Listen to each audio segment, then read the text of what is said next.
আপনারা দেখছেন SR24x7 news. SR24x7 news থেকে আমরা এই মুহূর্তে সরাসরি আছি বরানগর পৌরসভা। আপনারা জানেন যে এই মুহূর্তে বরানগর পৌরসভার উন্নয়ন যেভাবে হয়েছে আগের তুলনায়, আগে আমরা দেখেছি 34 বছর বামফ্রন্ট থাকাকালীন যে উন্নয়ন হয়েছে এবং তারপরে বরানগরের যে উন্নয়ন হয়েছে, যে যে জায়গায় জল, খাবার, পানীয় জল যেত না সেসব জায়গায় খাবার, পানীয় জল যাচ্ছে। রাস্তায় যে স্ট্রিট লাইট হয়েছে এবং বরানগর পৌরসভার আরও যেসব উন্নয়ন হয়েছে সেগুলো আমরা আপনাদের সামনে তুলে ধরবো, কী কী উন্নয়ন হয়েছে। এবং বরানগর পৌরসভা যিনি চেয়ারম্যান অপর্ণা মল্লিক, তিনি কি বললেন তার কথাও শুনে নেব, সাথে আপনাদের উন্নয়নও দেখাবো। চলুন আমরা দেখে নিই SR24x7 নিউজ থেকে সরাসরি। দেখুন, বরানগর হচ্ছে একটা 500 বছরের প্রাচীন জনপদ। হ্যাঁ, এখানে চৈতন্যদেব এসেছিলেন।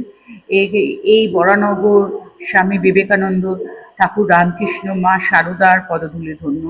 এছাড়াও আরও বহু মনীষীরা আমাদের এখানে ছিলেন। তো এই শহর অনেক পুরনো শহর এবং যার ফলে হচ্ছে অনেকটা আনপ্ল্যান্ড। হ্যাঁ, অন্যান্য সিটিগুলোর মতো নয়, সল্টলেক, কল্যাণী যেমন সেরকম নয়। কিন্তু তার মধ্যেও কিন্তু বহু এক একটা বাড়ি আছে প্রায় 250 বছরের পুরনো। হ্যাঁ, তো সেই বাড়ি এরকমই এবং অনেক সরু সরু রাস্তা, প্ল্যান না হলে যা হয়। কিন্তু তার মধ্যে দাঁড়িয়েও আমরা যখন প্রথমে দায়িত্ব পেয়েছিলাম তখন অনেক জায়গায় জল ছিল না, পানীয় জল সব জায়গায় পৌঁছে দিতে আমরা পারিনি। তারপরে আমাদের রাজ্য সরকার, তৃণমূল কংগ্রেসের এবং মামাটি মানুষের সরকার আসার পরেই আমাদের মাননীয় মুখ্যমন্ত্রী মমতা বন্দ্যোপাধ্যায়ের কাছে আমরা যখন জানাই যে আমাদের এই সমস্যাগুলো আছে, তখন বহু প্রজেক্ট এখানে দেওয়া হয়। সেই প্রজেক্টগুলোর মধ্যে জলের প্রজেক্ট আছে, পানীয় জল। যে পানীয় জল আমরা তৈরি করেছি এবং প্রায় 4টে ওভারহেড রিজার্ভার হয়েছে এই গত 1-2 বছরের মধ্যে। এবং এই 1-2 বছরের যে ওভারহেড রিজার্ভারগুলো হয়েছে, সেই ওভারহেড রিজার্ভারগুলো থেকে আমরা জল কিন্তু ড্রাই পকেটগুলোতে দিতে পেরেছি, যেখানে কোনো দিন জল যেত না। যেমন 18, 20, 19, 17, 1 এই সমস্ত জায়গায় আমরা জলগুলোকে দিতে পেরেছি। এদিকে 25 একদম এরকম একটা জায়গা ছিল যে কর্পোরেশনে একদম অ্যাডজাসেন্ট, একবারে কর্পোরেশনে মোটা হয়ে জল পড়ছে, উল্টো দিকে আমাদের বরানগর পৌরসভায় এক বিন্দু জল পেত না, জল কিনে খেতে হতো। তো সেই সমস্ত জায়গায় ওভারহেড রিজার্ভার করে আমরা পানীয় পরিশুদ্ধ জল মানুষের কাছে পৌঁছাতে পেরেছি।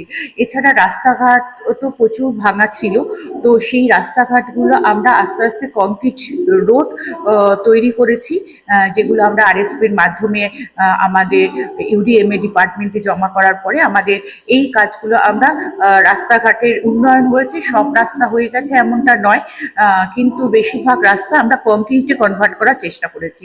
এটার সঙ্গে সঙ্গে আমাদের আরও যখন আমরা প্রথম এসছিলাম তখন দেখা গেছিল যে আলো বলতে কিন্তু সিএসসি আলো জ্বালাতো, এবং সিএসসি আলো জ্বালাতো একটা করে বাল্ব, 40 পাওয়ারের বাল্ব বড় বড় রাস্তায় জ্বলতো এবং সেগুলো নিভে থাকতো।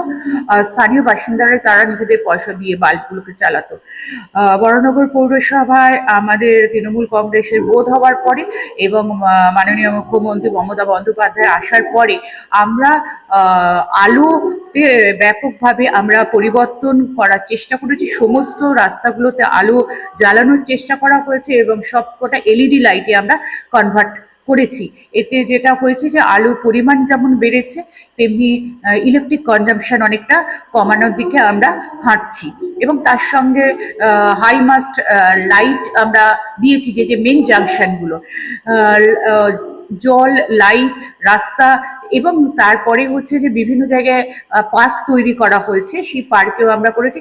এবং একদম এছাড়াও আমাদের বরানগরে প্রচুর মানুষ কন্যাশ্রী, রূপশ্রী, মানবিক ভাতা, লক্ষ্মী ভাণ্ডার, স্বাস্থ্যসাথী কার্ডে তারা ভীষণভাবে রেসপন্স করে। প্রচুর মানুষ দুয়ারে সরকার হলে পরে তারা লাইনে দাঁড়িয়ে এই পরিষেবাগুলো মানুষের কাছে আমরা পৌঁছে দিতে পারি। তো এই সরকার যেমন মামাটি মানুষের সরকার, তেমনি মমতা বন্দ্যোপাধ্যায়ের নির্দেশে আমরা মানুষের পাশে থেকে পরিষেবাগুলোকে মানুষের একদম দুয়ারে পৌঁছে দেওয়ার চেষ্টা করেছি। জল জমার কথা আমি বলি, এখানে একটা জল জমার প্রচণ্ড প্রবলেম ছিল। খুবই।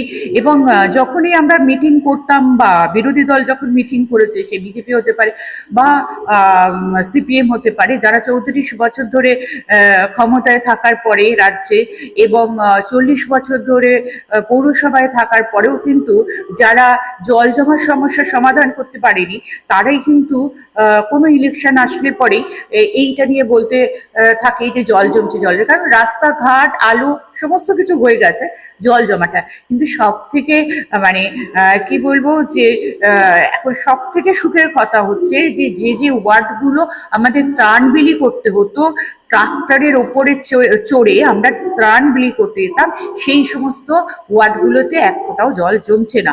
যেমন 1 নম্বর ওয়ার্ড, 14 নম্বর ওয়ার্ড, 15 নম্বর ওয়ার্ড, 16 নম্বর ওয়ার্ড, 17 নম্বর ওয়ার্ড, 18 নম্বর ওয়ার্ড, 19 নম্বর ওয়ার্ড, এইরকম লাগাতার যে বাগজোলা খালে তীরে যেগুলো আছে আর কি, তো সমস্ত এর আউটলেটটা ওই দিকে, সেখানে কিন্তু জল জমছে না।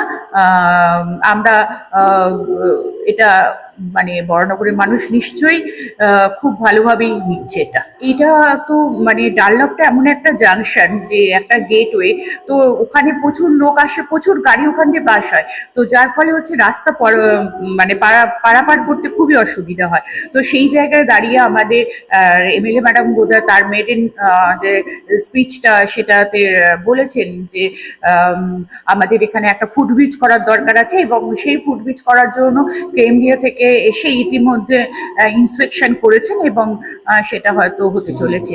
এছাড়াও আমাদের আরো একটা সার্ভিস হচ্ছে, সেটা হচ্ছে যে রোরো সার্ভিস আমাদের দেওয়া হবে, যেটা ট্রান্সপোর্টের ডিপার্টমেন্ট থেকে বলা হয়েছে। এর আগে একটা আমরা মিটিং করেছিলাম, যেখানে ইউডিএমএ ডিপার্টমেন্টের মিনিস্টার ছিলেন, তিনি বলেছিলেন যে আলমবাজার থেকে একটা রোরো সার্ভিস হবে, মানে যেহেতু ডানলপের উপর এত প্রেশার, যে বড় বড় যে ট্রাক বা এগুলো গঙ্গা দিয়ে একদম খিদিরপুর পোর্টেতে গিয়ে পড়বে।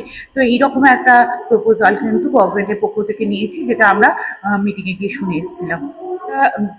মানে আমাদের তো সমস্ত শহরে আউটলেট হচ্ছে স্টর্ম ওয়াটারে বাগজোলা খাল, সেই বাগজোলা খালের ডাইভারশন হয়েছে, এবং বাগজোলা খালের উপরে সিপিএম বসিয়ে দিয়ে গেছিল প্রচুর গরিব মানুষকে, তাদেরকে আমরা স্থানান্তরিত করেছি, এবং স্থানান্তরিত করে রাজ্য সরকারের মাধ্যমে তখন যিনি ছিলেন, আমাদের মিটিং হয়েছিল আমাদের মন্ত্রীর ঘরে, মিটিং হওয়ার পরে সেইটাকে আমরা রিহ্যাবিলিটেশন করেছি, এবং রিহ্যাবিলিটেশন প্যাকেজ দিয়েছে রাজ্য সরকার, এবং তারপরে আমরা সেই বাগজোলা খালকে আমরা ডাইভারশন করেছি, এনক্রোচমেন্ট ফ্রি করেছি এবং ডিসিলটেশন করেছি। এর ফলে জলটা অনেকটা কমেছে। এবং আরো একটা উল্লেখযোগ্য কাজ হচ্ছে যে আমাদের এরকম একটা শহর, যেখানে 500 বছরের বেশি একটা শহর, যে শহরে আশপাশে অনেকগুলো ক্রিমেটোরিয়াম থাকা সত্ত্বেও আমাদের এখানে কিন্তু কোনো ক্রিমেটোরিয়াম ছিল না, মানে ইলেকট্রিক ক্রিমেটোরিয়াম ছিল না, এবং সেটা আমাদের অবনীন্দ্রনাথ মহাশ্মশান বলে আমাদের একটা ইলেকট্রিক ক্রিমেটোরিয়াম এই মামাটি মানুষের সরকারের টাকা দিয়ে হয়েছে, এবং আমরা ওখানে একটা শ্মশান তৈরি করতে পেরেছি, ইলেকট্রিক ক্রিমেটোরিয়াম, যেখানে মানুষ এসে সুবিধা পায়। এবং করোনার সময় এই ইলেকট্রিক ক্রিমেটোরিয়ামটা আমাদের আলমবাজারের ঘাটে যেটা আছে, সেটা ব্যাপকভাবে পুরো ডিস্ট্রিক্টের কাজ আমরা করেছিলাম। করোনায় যারা আর কি ভুগছিলেন, যারা মারা গেছেন, তাদেরকে নিয়ে এসে আমরা এখানে দাহ করতে পেরেছি। এবং আরো একটা কাজ সেটা আমাদের দিয়েছে, যেটা এখানে প্রায় অনেকেরই নেই, মর্চুয়ারি দেওয়া হয়েছে, যে মর্চুয়ারিতে ওই আলমবাজার শ্মশান ঘাটের মধ্যে একটা মর্চুয়ারি আছে 10টা বেডের, মানে হচ্ছে কেউ মারা গেলে পরে আমাদের যেহেতু এখনকার দিনে বাচ্চারা বাইরে থাকে বা আত্মীয় স্বজনরা বাইরে থাকে, সঙ্গে সঙ্গে দাহ করতে পারে না, তো আমাদের সেই P7 যেতে হতো। এখন আমাদের সেই জায়গাটা আলমবাজার মহাশ্মশানে আমরা এটা করতে পেরেছি, এবং প্রচুর লোক এখানে তাদের প্রিয়জনের যে বডি আর কি সেটা রাখেন, এবং আত্মীয় স্বজনরা আসলে পরে পরের দিন নিয়ে গিয়ে আবার সেগুলো দাহ করে। এই মর্চুয়ারিটা করতে পেরেছি। এবং খুবই স্বল্প মূল্যে, মানে এখানে মানে খুবই ঘন্টা পিছু একটা টাকা নেওয়া হয়, সেটা দিনে হয়তো 1-1.5 হাজার টাকার মতন হয়, এর থেকে বেশি কিছু নয়। আরো একটা হচ্ছে যে আমরা ডিভাইডারটা করতে পেরেছি। আগে বিটি রোডে প্রচুর অ্যাক্সিডেন্ট হতো, সেই অ্যাক্সিডেন্টের পরিমাণ কিন্তু কমে গেছে। ডিভাইডার যেটা আছে সেটা আমরা করার ফলে যেখান সেখান দিয়ে মানুষ বেরোতে পারছে না, এবং যে ট্রাফিক সেগুলো কন্ট্রোলে থাকছে, মানুষও যথাযথ দিয়ে আর কি রাস্তা ক্রস করছে না, যার ফলে অ্যাক্সিডেন্টের সংখ্যাও কমেছে বিটি রোডে।